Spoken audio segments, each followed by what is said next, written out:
Okay, here is the last section of this first chapter. And we're going to look at the idea of communication competence. Sometimes I call it communicative competence, because that's what we used to call it way back when. So it really means the same thing, just communication competence is the more common term these days.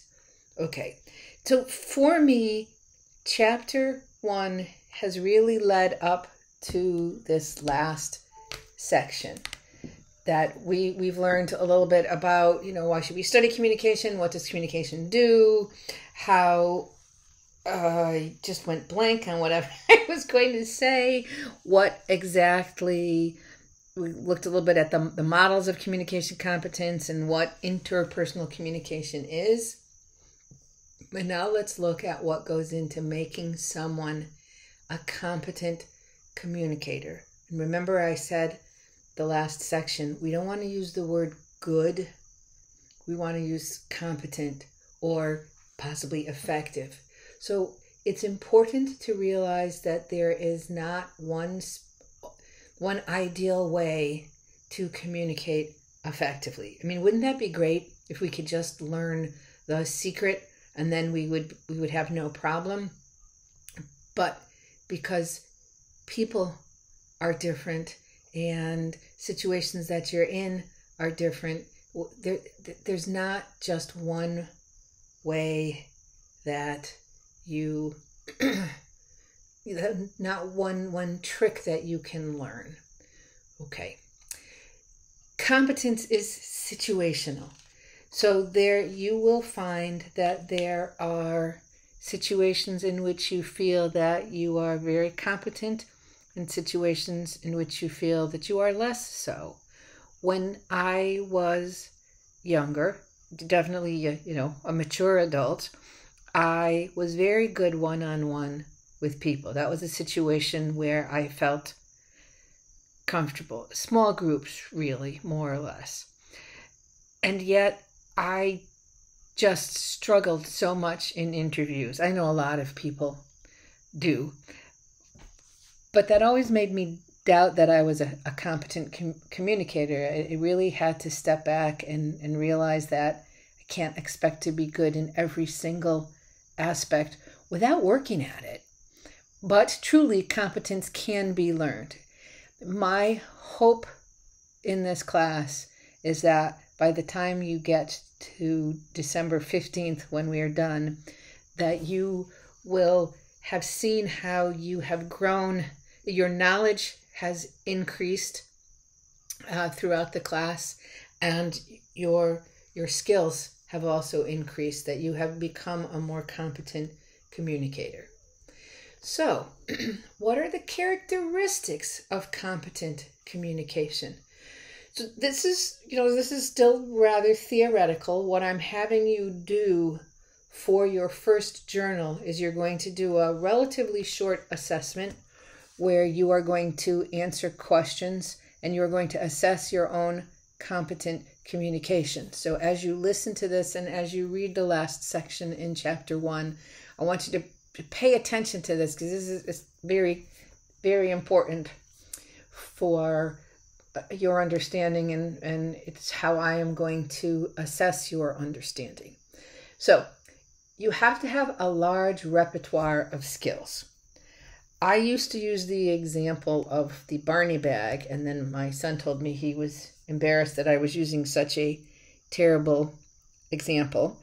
So he enjoys playing video games, and I don't have forgive me, I don't have the terminology for this, but he comes into these situations where, he needs a specific tool, so he clicks off and he can, I'm remembering from, some of the Zelda games, he could, there's an arrow and there's a bomb and there are all these different weapons that he has in his bag of tricks. So that's basically what it is. You have a large repertoire of skills and you use them.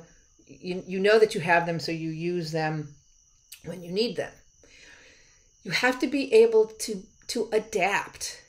And yeah, again, this takes some time to to learn to be able to do well.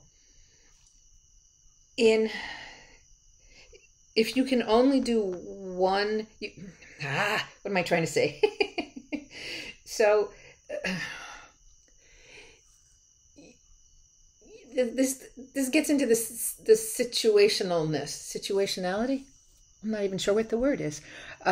You don't want to always use the same skills in every situation. So I guess it's not just that you have a large set of skills to choose from, but you actually use them well. You say, okay, in this situation, I need to be more formal, or I need to be more casual, or with this person, I need to make sure that I respond quickly. With this person, I can wait a while. So you have to be adaptable.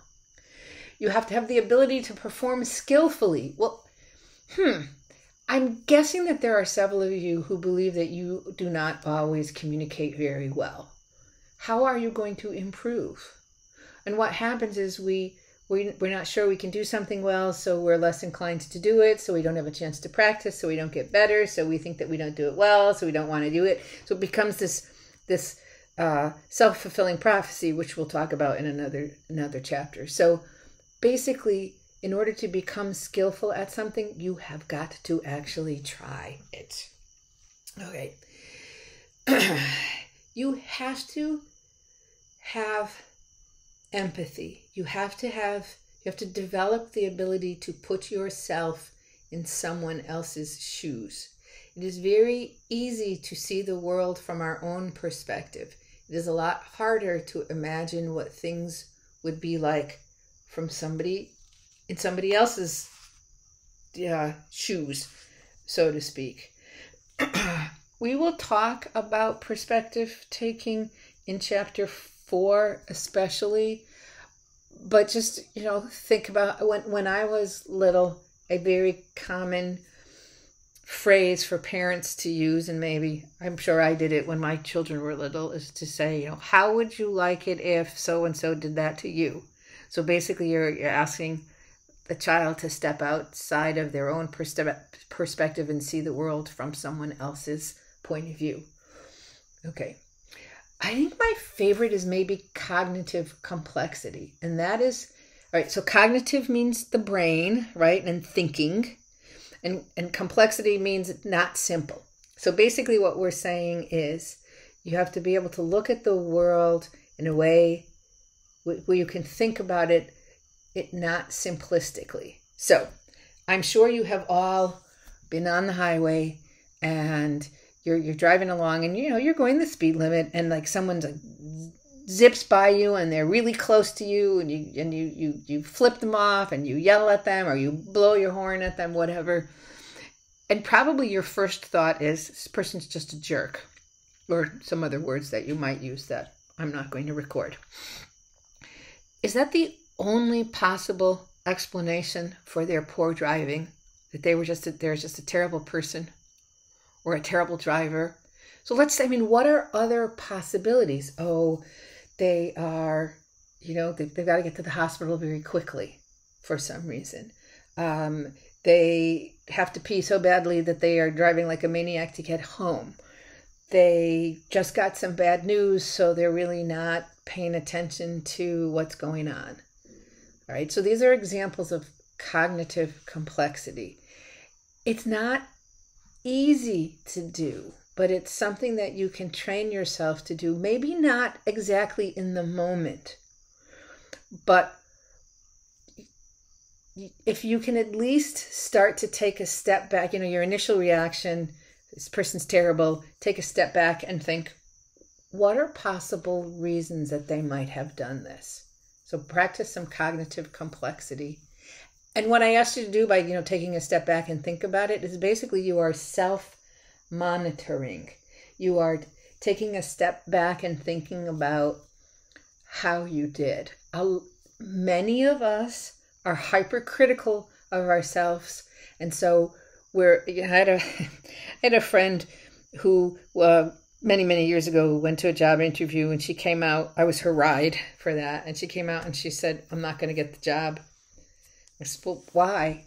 Well, they asked when she could start working. This was like in the maybe in July, and she said in September, but because she was so nervous, instead of September, it came out September. And she said, they're not going to hire me. Well, you know, seriously, you're not going to hire someone because they messed up one word? I don't think so. She actually did not get the job, but it wasn't because of how she mispronounced the word September. Okay, so there are 6 of the characteristics. There are more, and when you do the assessment of your communication competence, you will see the other ones. Okay, so as a way of further thinking about these ideas, can you describe someone either that you know or that you know of? The textbook shows a picture of Chef Ramsay from, I have no idea what the show was. So can you describe someone that you know who is a competent communicator and what makes them so competent? Can you describe someone who you believe is less competent as a communicator and think about ways that they could improve? So that's kind of a global idea. And if we drill down a little bit, can you give me an example where using or taking advantage of cognitive complexity would have made the situation better? Either a situation maybe where you misunderstood the person or someone misunderstood you, and if either of you had taken the time to think about possible interpretations, it could have gone better. And last of all, can you think of someone you know who is a skillful self-monitor? That's a tough word for me. I would have said monitorer. Okay. And then last of all, there is, I'll put up the link for this too. This is something, I think, from BuzzFeed. And they're talking, this textbook likes to use several humorous pieces with communication. And so this is showing what happens when you have a friend who has no filter. And obviously someone with no filter is a person who does not know how to self-monitor. So this is the end of chapter 1, the lecture. In the textbook, there on page 25 is check your understanding, goes over the objectives, and then it asks you, it gives you questions to think about that pertain to each of the learning objectives of the chapter. On page 26, it shows you some of the key terms. And then on 26 and 27, it gives you activities of ways that you can, things that you can do to start focusing on various aspects of what you learned in this chapter. I'm not going to assign these, but if you look at it, it might, in future chapters, this might become I just lost my train of thought. This might become a topic for a journal. But let's recap the objectives. Can you outline the needs that communication satisfies? Okay. This from the second section. Can you explain what the current interpersonal communication process is? What does it mean that it's transactional? What are some of the governing principles and some of the characteristics? From the third section, how does interpersonal communication differ from impersonal communication? I'd really like to talk about this one in class a bit. And last of all, can you identify the I just got bitten by a mosquito. The characteristics of effective communication and the characteristics of competent communicators. So that is chapter 1. What I'm hoping is, after listening to this, when we meet in class on September 8th, you can give me feedback on, are there things that you would like me to do in these recordings that I am not doing, because I can always do, I can do an addendum. I can do a separate video where I can add some information. Okay, I hope you have a great evening. And I will stop the recording.